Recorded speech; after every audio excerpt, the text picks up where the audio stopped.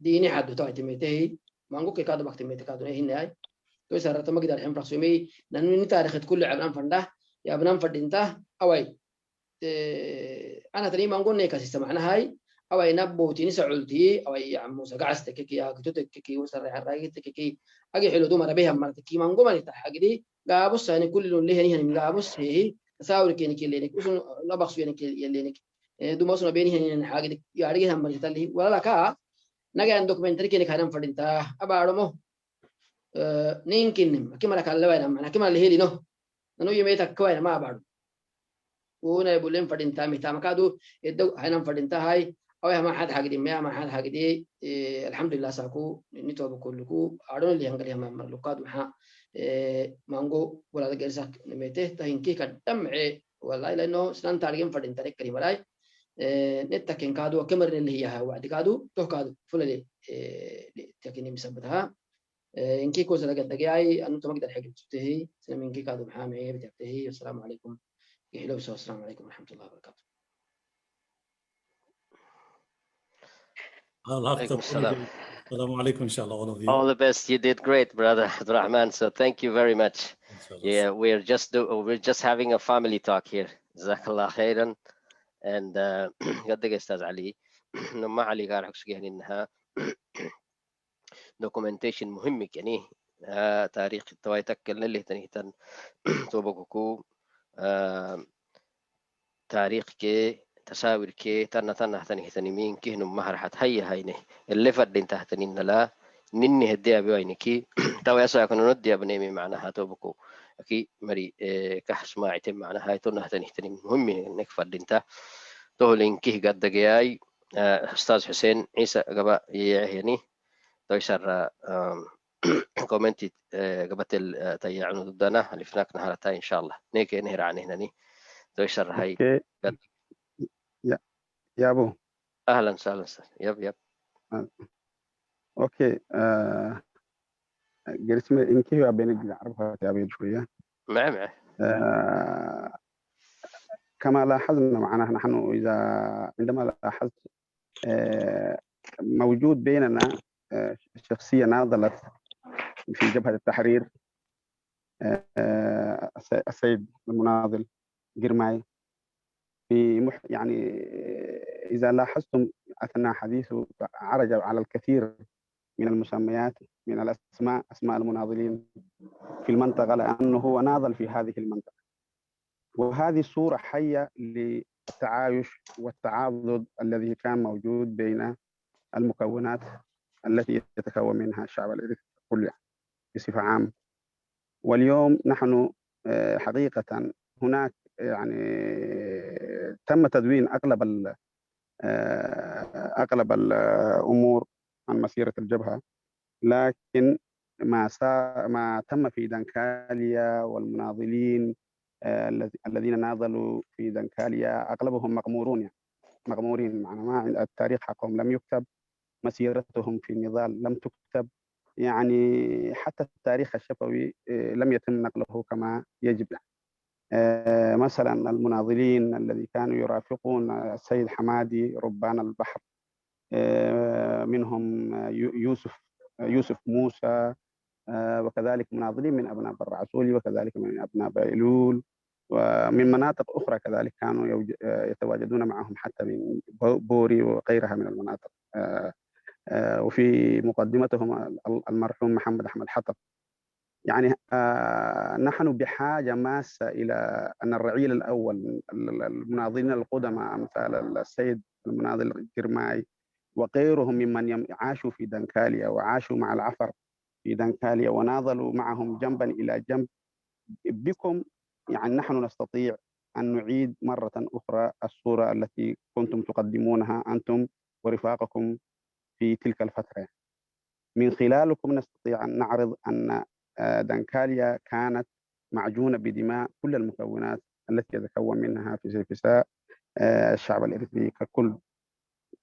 لذا نحن يعني نشد على أيديكم حتى تقوموا بمؤازرتنا في هذا الجانب، تمليك ما كنتم عاصرتموه، يعني ما عاصرتوه في وقت من الأوقات أثناء مشاركتكم في النضال من أجل الوطن ككل، يعني في جزء عزيز علينا وعزيز عليكم كما ذكرتم.